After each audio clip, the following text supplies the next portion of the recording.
ಮೊದಲನೇದಾಗಿ ಹಾವೇರಿ ಜಿಲ್ಲೆಯಿಂದ ಗಮನಿಸ್ತಾ ಹೋಗೋದಾದ್ರೆ ಹಾನಗಲ್ ಸಿಪಿಐಯನ್ನ ಅಮಾನತು ಮಾಡಲಾಗಿದೆ ಎನ್ನುವಂಥದ್ದು ಗೊತ್ತಾಗ್ತಾ ಇದೆ. ಈ ಅಮಾನತು ಆದೇಶವನ್ನು ಹೊರಡಿಸಿರುವುದು ಹಾವೇರಿ ಜಿಲ್ಲೆಯ ಎಸ್ಪಿ.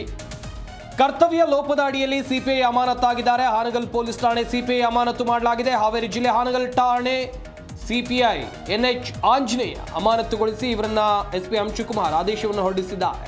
ಹಾನಗಲ್ ಪೊಲೀಸ್ ಠಾಣೆಗೆ ಪ್ರಭಾರಿ ಸಿಪಿಐ ನಿಯುಕ್ತಿ ಮಾಡಲಾಗಿದೆ. ಸಿಪಿಐ ಅನಿಲ್ ಕುಮಾರ್ ಹಾನಗಲ್ ಠಾಣೆಯ ಪ್ರಭಾರಿ ಎನ್ನುವಂಥದ್ದು ಗೊತ್ತಾಗ್ತಾ ಇದೆ. ಹಾವೇರಿ ಜಿಲ್ಲೆ ಹಾನಗಲ್ ವೃತ್ತದ ಸಿಪಿಐ ಕರ್ತವ್ಯದಲ್ಲಿ ಅಶಿಸ್ತು ಪ್ರದರ್ಶನ ಮಾಡಿದ ಹಿನ್ನೆಲೆಯಲ್ಲಿ ದಾವಣಗೆರೆ ಪೂರ್ವ ವಲಯದ ಐಜಿಪಿ ಅವರು ಸೇವೆಯಿಂದ ಅಮಾನತಿನಲ್ಲಿರಿಸಿ ಆದೇಶವನ್ನು ಹೊರಡಿಸಿದ್ದಾರೆ. ಹಾನಗಲ್ ಠಾಣೆ ಸಿಪಿಐ ಆಂಜನೇಯ ಎನ್ಎಚ್ ಅಮಾನತಿನಲ್ಲಿರಿಸಿ ಆದೇಶವನ್ನ ಮಾಡಿದ್ದು, ಮುಂದಿನ ಆದೇಶದವರೆಗೂ ಹಾನಗಲ್ ಸಿಪಿಐ ಹೆಚ್ಚುವರಿ ಪ್ರಭಾರವನ್ನ ಶಿಗ್ಗಾವಿ ವೃತ್ತದ ಸಿಪಿಐ ಅನಿಲ್ ಕುಮಾರ್ ರಾಠೋಡ್ ಅವರಿಗೆ ಹಾವೇರಿ ಎಸ್ಪಿ ಅಂಶುಕುಮಾರ್ ಈ ರೀತಿಯಾಗಿ ಆದೇಶವನ್ನ ಹೊರಡಿಸಿದ್ದಾರೆ.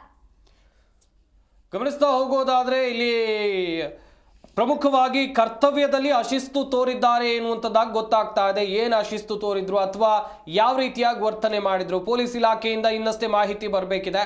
ಒಟ್ಟಿನಲ್ಲಿ ಸಿಪಿಐ ಅಮಾನತಾಗಿದೆ. ಈ ಆದೇಶವನ್ನು ಹೊರಡಿಸಿರೋದು ಹಾವೇರಿ ಜಿಲ್ಲೆಯ ಎಸ್ಪಿ ಅಂಶುಕುಮಾರ್ ಅವರು ಹೊರಡಿಸಿರುವಂಥ ಆದೇಶ.